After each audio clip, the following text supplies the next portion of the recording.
Very excited to introduce our speakers for this morning. The first is Dr. Robert Bates. He works here at the Horn Archaeological Museum. He has extensive experience in doing excavation sites in the Middle East, and he's going to be sharing with us some of those things that we can find there. And sharing with him is also Stefanie Elkins. She's an associate professor of art history here at Andrews, and she's currently working on her PhD in ancient Near Eastern archaeology. She's also been excavating over in the Middle East for over 20 years. So we're really excited to have you guys sharing this morning. I'm going to invite you up, and hey, it's all yours. Okay, faith in discovering archaeology. Have you ever wondered what archaeology is? What do we do? I mean, after all, we go out to the Middle East just about every year, and as the next slide will show you, probably this is what you're thinking about, right? Indeed, we actually have a soundtrack for our career. How many careers do you out there? Is there a soundtrack for physics? I don't know, but archaeology has its own soundtrack. And when you think of archaeology, you are thinking, of Indiana Jones. You're probably thinking of Lara Croft. You're thinking of movies like this, The Quest, the search for the Ark of the Covenant, or Noah's Ark, or maybe you're seeing these silly little videos that suggest that there are wheels down in the Red Sea that we can find. If that's what you're thinking about what archaeology is, well, you're only partially right. Because there is much more to archaeology than just a quest here and a cool hat, although the cool hat is kind of fun. So, what is archaeology? Well, essentially, what archaeology is about digging up somebody else's trash. Not digging up necessarily the trash of, the trash cans that are out here, but digging up ancient trash. It's the study of the human past through that systematic excavation and then interpretation of whatever we find in their old trash cans. And that's what's really cool, because they leave behind lots of neat stuff, lots of really cool stuff. We study those bits and pieces. Those little bits and pieces that tell us who they are and why they were there. But I'm not just an archaeologist. I am a biblical archaeologist, which is a little bit different. Because although I am interested in the Near East, and by profession I'm actually an Egyptologist, I can read hieroglyphs and all that kind of thing. I could teach you how to read hieroglyphs if you're interested. But it's not just that I'm interested in the Near East and those great ancient cultures and all that cool trash that they left behind, but I am specifically interested in how that trash helps me understand the Bible. And that's what biblical archaeology is about. It's about understanding the ancient world through the bits and pieces and understanding that world as it applies to the Bible. Well, here at Andrews University, we have our own way of doing archaeology. In fact, did you guys know that Seventh-day Adventists as a group is the leading institution, or Andrews University is the leading institution in ancient Near Eastern archaeology in North America? And in fact, Seventh-day Adventist archaeologists have more leadership positions in the world of biblical and ancient Near Eastern archaeology than any other denomination combined. So we actually are very well represented in this field. We have an excellent reputation, and if you go to any institution, Harvard, Brandeis, Brown University, you will inevitably come across someone who has heard of the Madaba Plains project, of which we'll be celebrating our 50-year anniversary coming up here in another year or so. And we are very well represented, and this is because of the Andrews way of doing archaeology. And the Andrews way is for us to be forthright with our findings. We don't minimize problems that might come up, because problems always come up. But we also don't stretch things to fit an agenda that we might like to have. We don't make claims beyond what archaeology can support. We are also very quick, we're complete in publishing results, and we engage and we work within mainstream scholarship. And we include a diverse group of people. Archaeology doesn't just include archaeologists. We have biblical scholars and philologists, geologists, architects, artists, computer scientists, people who specialize in GPS and global positioning systems. All of these groups of people are what make an excavation happen. And lastly, we take the history of the Bible very seriously, but we never place upon archaeology the burden of having to prove the Bible. So, can archaeology prove the Bible? That's the question a lot of people ask me when I go out and I speak and I go to churches and schools and things. Can it prove the Bible? And if you think about it, that would be really nice.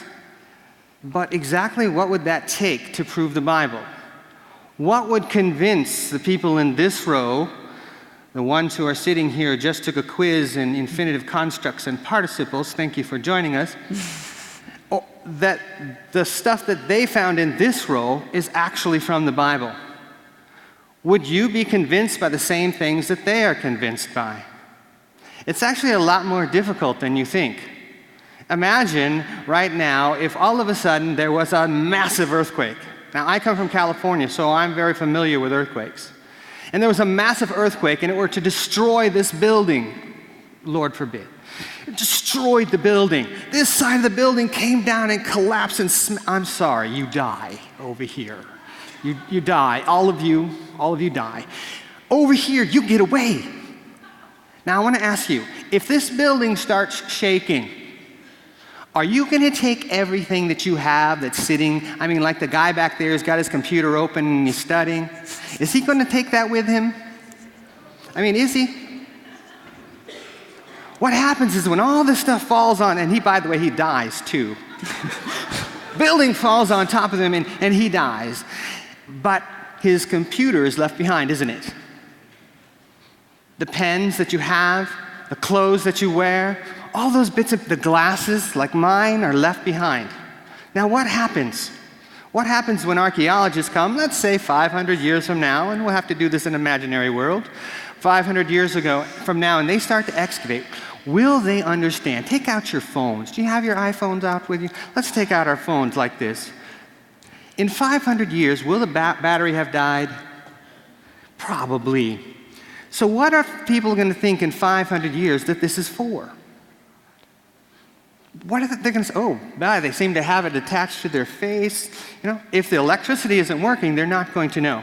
And that's the difficulty with proving the Bible and proving any aspect of archaeology, because it is subject to some type of interpretation. And not everybody agrees as to what that is. It says archaeology can neither prove nor disprove the Bible, nor should it. And seldom do archaeological discoveries actually speak directly to the biblical text. On the contrary, what we find is we find some things here and some things there, but not big things that we all say, I'm absolutely certain that this has now proved the Bible. And the reason for this is, if you think about it, does the Bible really need to be proven? Is your faith not strong enough in the message that is in the Bible to understand and to believe that it is true? These are the things that we wrestle with when it comes to archaeology. However, there are times when the archaeological record does reveal things. And when they do, they almost always confirm what we already know to be true. Did you know that there are at least 50 people from the Bible that appear in the archaeological record? At least 50 that we know of so far. Here are some of the cast of characters that have shown up. You probably will recognize all of these that are mentioned. We have archaeological evidence that accounts to King Mesha, Omri, Ahab, King David, Hezekiah, Sennacherib, king of Assyria, Nebuchadnezzar, and Xerxes, the king of Persia. These are just a few of the names that appear in extra-biblical sources. But not just people, groups of people also have shown up in the archaeological record. One of the best examples of that group of people is that the name Israel actually appears on in the archaeological record. As you'll see from this slide, what you see here is called the Merneptah Stele. It's in Egyptian hieroglyph, and I went here. By the way, Andrews University has one of the foremost biblical archaeology research institutes in the world. It has the best there is. You can't get any better. You can try to go to Southwest Baptist. You can go to Harvard if you like, but not when it comes to biblical archaeology. And as you look at this slide, this shows you, this right here in hieroglyph, it says Israel. On the inscription, it tells a story how Merneptah went through and he conquered and destroyed and sort of beat up on all the people in Canaan. And he went through Ashtaroth and he went to all these various cities. And Israel is laid waste and its seed is no more. This dates to the time of Merneptah, sometime between 1213 and 1203 BC. We know very clearly. And we know, in spite of all the skeptics who for 100 years or more said there was no such thing as an Israel, now they have to account for why it is written in stone. Is that enough to be proof of the Bible? For some, maybe. But for others, some maybe not. Indeed, one of the neatest inscriptions that was actually found on the coastal city of Caesarea Maritime. Caesarea Maritima is a port city. It's absolutely beautiful if you want to go and visit this place. It's amazing. It's where Herod loved to hang out, and it is where a guy by the name of Pontius Pilate hung out as well, because he had a palace there. He did not like Jerusalem at all. He didn't like the riots. He didn't like the smell. He liked being on the coast. And so he built a wonderful stadium, a hippodrome they call it. And to commemorate, he put this inscription up that you see. I keep turning, and there it is. There it is. And it says, Pontius Pilate, there is his name. Discovered in 1961.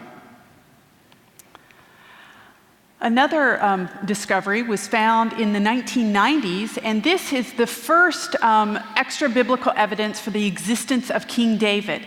And this is actually a perfect example of where problems in archaeology can come up. There are a group of scholars, they're called minimalists, and what they do is the basic theory is if nothing comes up in the record, then therefore it must not exist. So until the 90s, scholars were saying David was just a myth because he's never shown up in any of the archaeological excavations. And then this was excavated, and it clearly states that the king of Israel and the king of the house of David, the stele was erected by an Aramean king in the mid-9th century. The date is right, the name is right, and now these archaeologists are kind of backpedaling and go, okay, maybe David did exist. So these are things that do keep coming up. Another example is one of the most recent, and that is the Pool of Siloam. This is a place you're all quite familiar with. This is where Jesus healed the blind man by putting mud on his eyes. Well, until recently, this was another conundrum to scholars, wondering, where is this biblical Pool of Siloam? The Bible talks about it, but we're not quite sure where it is, so maybe it really didn't exist. And then, just a few years ago, as the Israeli authority were digging up Jerusalem in order to put in a sewer line, they came across these steps made out of marble. And they were stepped down, and slowly they started uncovering this massive pool. The description was exactly the way the Bible describes it. It's in the right place. And fortunately for us, the Romans were especially brilliant, and they would embed coins that had the date of when these things were constructed. They would often embed them in the plaster of monumental architecture that they built. So we're really thankful that the Romans did that for us, because it helps confirm the date archaeologically. So, if archaeology does not prove the Bible for us, then what does it do? I have actually heard this from ministers and from teachers, from even professors, who said, well, what's the point? Why spend all of this money to send you guys all the way over to the Middle East just to dig holes in the dirt? Even sometimes the Department of Antiquities asks us the same question: why are you still digging here? We have to justify our work. Why are you there? Well, one thing you should know is that these archaeological discoveries help us illustrate various aspects of daily life. They may not find a specific person in the Bible, but they do show us things about who those people were and how they lived, so that we can get a fuller understanding of their lives. It turns out that archaeology actually is the only means by which new data about the biblical backgrounds can be found. Most of what has been written about theology has been written. Really, there isn't that much that's new. There's a lot of new interpretations, sort of reworking, and that, but it was written about 100 years ago by some Germans over in Germany, in Munich or something like that. Most of the theological concepts are pretty fixed, and they've been around for a while. And so what we do is we sort of look at those theological concepts and we see how do they connect to our lives. But when it comes to archaeology, every season we find something. Every season. I can even go in. Last season, we found this room that had completely been destroyed. Oh, remember that earthquake I was telling you about? You may think that's really far-fetched, that this building would collapse. Maybe it is this building. But I found where the earthquake had destroyed a building. I found where there had been a storage room, and all of the ceiling came collapsing down and smashed all of the jars. But guess what? That room was not on this side of the building. That room was on this side of the building, and everybody got out because there were no human bones left behind. But there were wonderful things that were left behind that told me exactly what that room was for, who these people were. And it turns out that these were the people called the Maronites and the Sharonites, settled there by a king of Mesha who rebelled against Omri, the king of Israel. Archaeology can help us understand the complexities of human behavior and how they existed in the past. But they don't necessarily prove the Bible for everyone. Okay. Now, let's try to put it together into something that maybe you can relate to. You've heard enough of the lecture, so let's tell a little bit of the story. Now, this picture that you see on the screen here is very familiar. Okay? You recognize the story? Matthew 25, 1-13. All right? Anybody, what's the story? It's the 10 girls, right? 10 pre-adolescent teens. That's who they are, the 10 pre-adolescent. And here you have them as they're depicted in various art forms, some of them more recent, some of them back in the Middle Ages. And you know how the story goes. I don't really need to explain that story to you. To tell you what happens. There's the 10 girls, they go to a wedding, 5 of them are foolish, 5 of them are not. And why is that? Well, in archaeology, we have actually found some of the bits and pieces that help us understand who they were and what they were doing. Let me show you a couple of them here. This here is a lamp. Now, we know something very specific about this lamp. This lamp is from the Herodian period, which dates exactly to the time in which the story is told. Now, you'll notice that it has sort of what we call spatulation here, and it's got this burned area where the wick the oil was put in here, and then the wick was coiled up, and then a small amount of it was then pulled out and then lit. And that was your lamp. What do you think? This is the juglet that you would carry that would hold the oil. And as you know in the story, everybody brought a lamp, but not everybody brought the juglet filled with the extra oil. Well, it turns out that one day my daughter, who was in the 3rd grade at that time, she asked me if I would come and do something like this, do basic archaeology, show a lot of these cool artifacts that we have in the museum and so on. And so I said, okay, I'll do that. And so while I was telling this story, she raised her hand and she asked me the question. It's a question that I had never thought of before.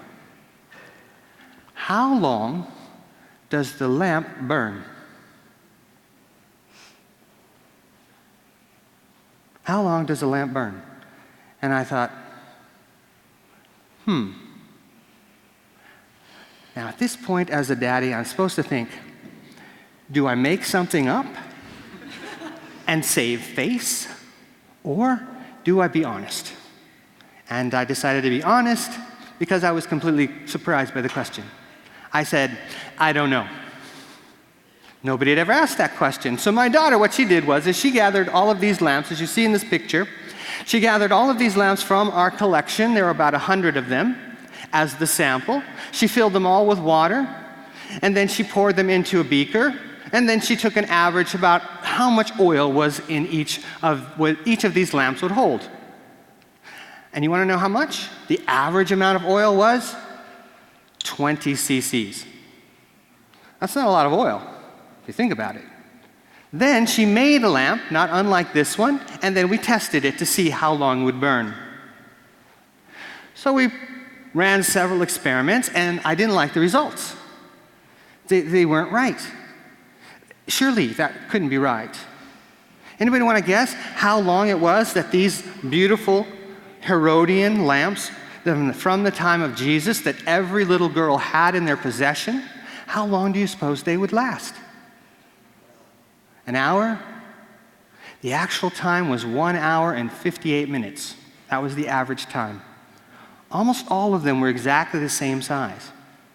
So what does that tell us about the story? One thing it tells us is that those girls were really foolish, weren't they? I mean, after all, the bridegroom didn't show up until midnight, and they only had 2 hours of oil in their lamps. Think about that. Oh, here's one other thing. Everybody who heard the story knew how long the lamp would last. Jesus, when he told this story, was telling it in such a way that everybody understood how foolish they were. So the details helped them understand the point of the story. And this point of the story is to be ready, because the bridegroom cometh. Another example we have comes from Judges in the story of Abimelech. Now this is the story you're probably familiar with. Then Abimelech went to Thebez, and he camped against the Thebez and captured it. But there was a strong tower in the center of the city, and all the men and women, and with all the leaders of the city, fled there and shut themselves in. And they went up on the roof of the tower. So Abimelech came to the tower and fought against it, and approached the entrance to the tower to burn it with fire. But a certain young woman, who we don't know who she is, threw an upper millstone on Abimelech's head, crushing his skull. Now, you'll see here is an example of what we typically think a millstone is. And these do exist in the Middle East, and they are typically used to crush olives for olive oil or grapes for grape juice or wine. And this is what we think of as a millstone. And as you can see from the artist reconstruction, this is what people always thought the millstone was.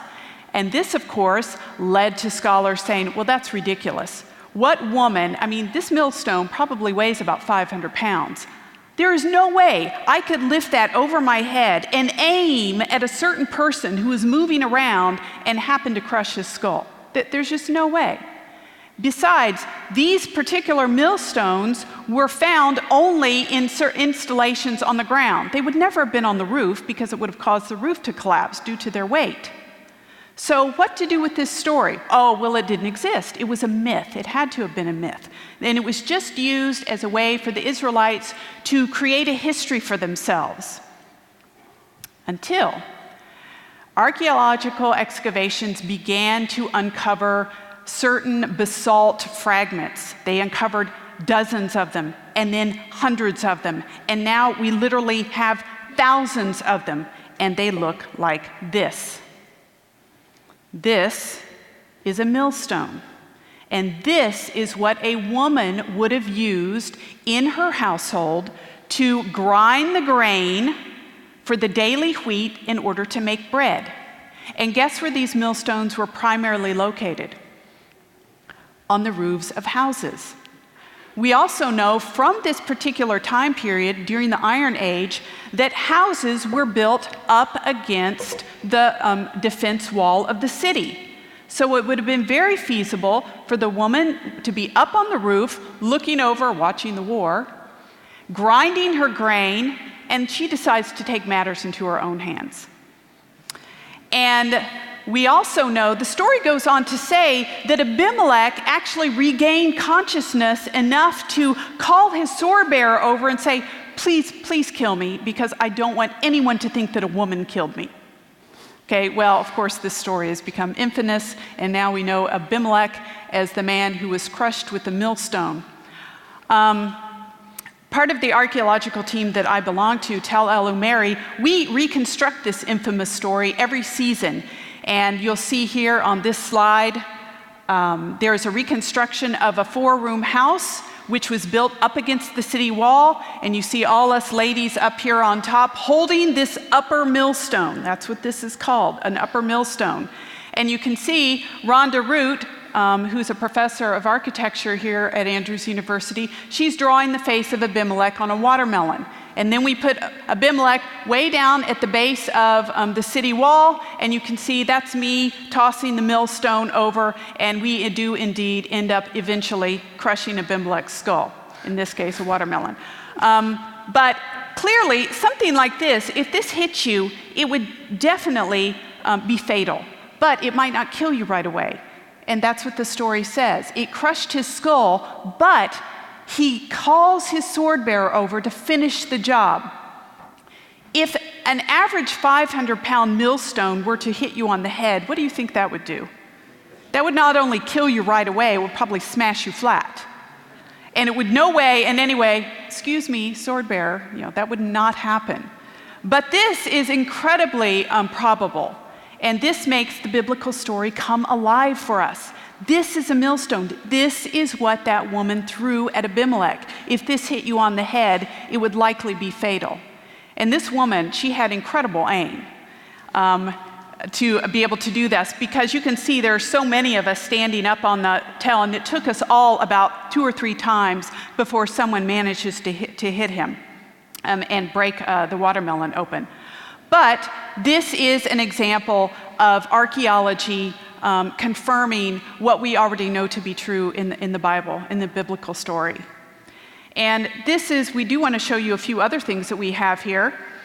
These are, again, everyday items that we uncover all the time. And these are what bring those biblical stories to life. When we're talking about lamps, what kind of lamps did the people use? This lamp, for example, would have been the lamp that came from the time of Abraham. This is what Abraham would have used. We also have here, you guys have heard from the Bible about the god Baal or Baal, which is erroneously pronounced sometimes. This is a Baal.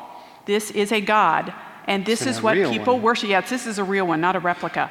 This is what the people would worship. Now, he normally would have little spears in his hand, but those have since been lost. These would be put in temples or be put in houses, and this is what the people worshiped. And of course, the Bible, the Old Testament, talks about these all the time, along with the Asherah, which were the female goddess contemporary of Baal. You remember where the Bible says, "Thy word is a lamp unto my feet and a light unto my path"? Every illustration you have ever seen is wrong, because this is the lamp that he was referring to. This is the lamp of David, the lamp unto my feet and the light unto my path. Well, each of these stories that we have told hopefully will give you an idea that although we cannot prove the Bible, what we can do, the biblical archaeology does, it helps us to understand the Bible.